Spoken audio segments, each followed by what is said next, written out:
खाना तैयार है भाई। भूख नहीं है मुझे। मैं लगा रही हूँ बस। खाना नहीं खाऊंगा मैं फिरोज़े। ठीक है, उमर भी नहीं खाएगा और मुझे भी नहीं खाना।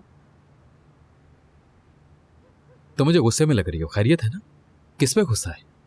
खुद पर गुस्सा है क्योंकि बाकी सबको भी मुझ पर है। क्या वाकई? लेकिन मुझे ऐसा नहीं लग रहा। हम पे गुस्सा करोगी, अपना दुख हम पे निकालोगी, ये प्लान है क्या तुम्हारा? हाँ, ऐसा ही है ना?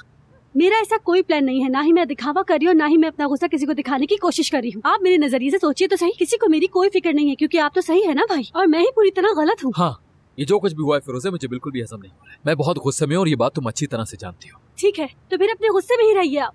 ऐसे ही मेरे सामने आके जो दिल में आए कहते रहिए कि सिर्फ एक फिरोजे ही गलत है, बाकी सारी दुनिया सही है। यहाँ तक कि हर बुराई की जिम्मेदार सिर्फ मैं ही हूँ।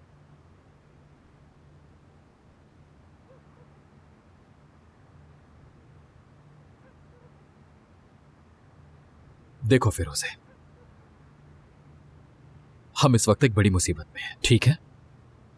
खेल खेलने की उम्र में हमारे कांधों पर जिम्मेदारी बढ़ गई। अपने खानदान को जीरो से शुरू किया। हमारा माजी बहुत ज्यादा तकलीफदेह था, लेकिन हमारा मकसद खुशी थी, उम्मीद थी। जो कुछ भी आप बता रहे हैं, मैं भी उन हालात से गुजरी हूँ आपके साथ भाई। देखो, हमने आज तक काम किया, बहुत ज्यादा मेहनत की, हर बात के बावजूद कामयाब हुए।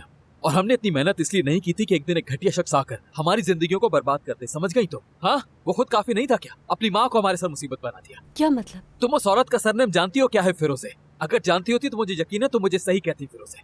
और वो औरत मुझे धमकी दे रही है, शर्मिंदा होने के बजाय मुझे धमकी दे रही है, और कहती है मसला खत्म ना हुआ तो बहुत नुकसान होगा। बताओ आप, बोलो अभी। देखो, मुझे उम्मीद है कि तुमने ये मामला खत्म कर दिया होगा फिरोज़े। खत्म कर दिया है ना? उम्मीद है खत्म हो गया होगा।